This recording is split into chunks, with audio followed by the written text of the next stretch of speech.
Saya lalu kemudian komunikasi dengan Aureli, dengan orang tuanya begitu, apakah ini akan lanjut, mereka berani untuk lanjut ini, untuk membuka bahwa kita berjuang bahwa pelaku itu harus mendapatkan sanksi hukum.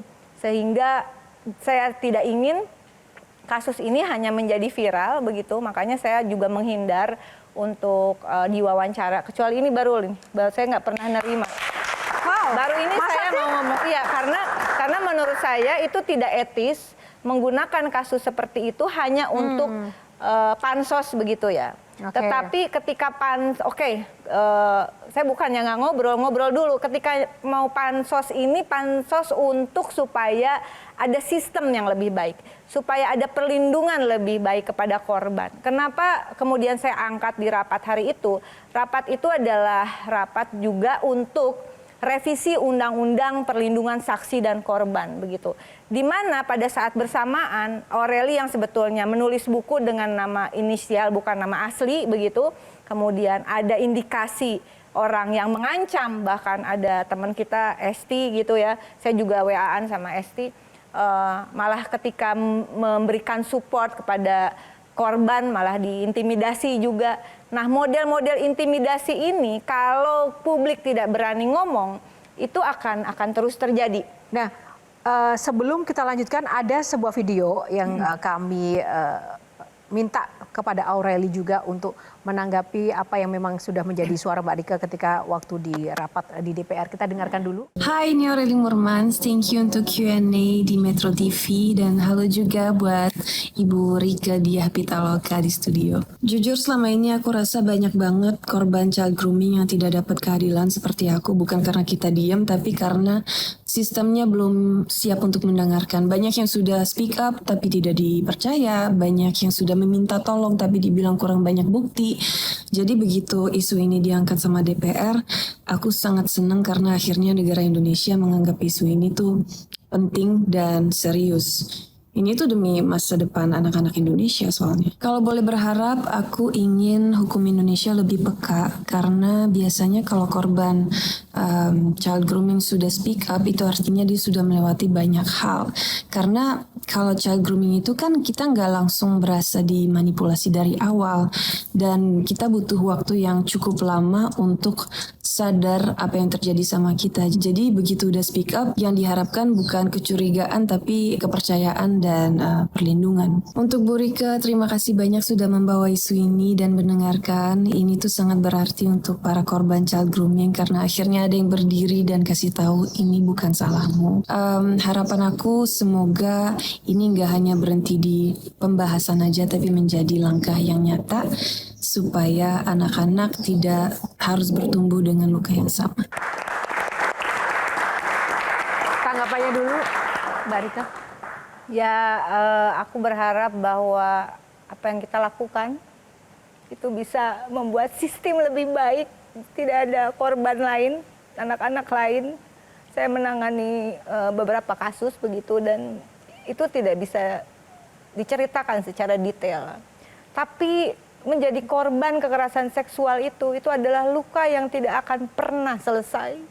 Sampai kita tua, luka itu akan tetap ada.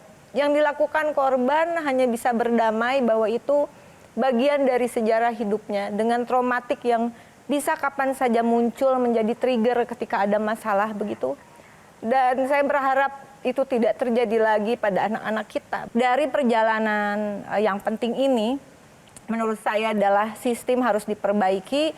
Kita akan merevisi Undang-Undang HAM yang sudah kadaluarsa sebetulnya, yang memperlihatkan bagaimana hak asasi manusia itu bukan sesuatu yang hanya sekedar represivitas aparat begitu, tetapi juga tadi bagaimana hak warga negara itu adalah 5 bidang kesejahteraan rakyat begitu, termasuk di dalamnya tadi ada perlindungan sosial, hukum dan HAM begitu, dan kemudian juga ada segera harus direvisi tadi undang-undang tentang perlindungan saksi dan korban yang saya sedang berjuang ada secara eksplisit di dalamnya betul-betul mengatur tentang bagaimana pencegahan dan kemudian perlindungan pendampingan terhadap korban dan korban kekerasan seksual dan child grooming yang tidak bisa disamakan dengan kasus-kasus pidana lainnya begitu. Oke, Mbak Inaya sebagai Mau perempuan. nanya dong, Terike tadi kan melakukan pembelaan terhadap apapun itu ya isunya gitu ya.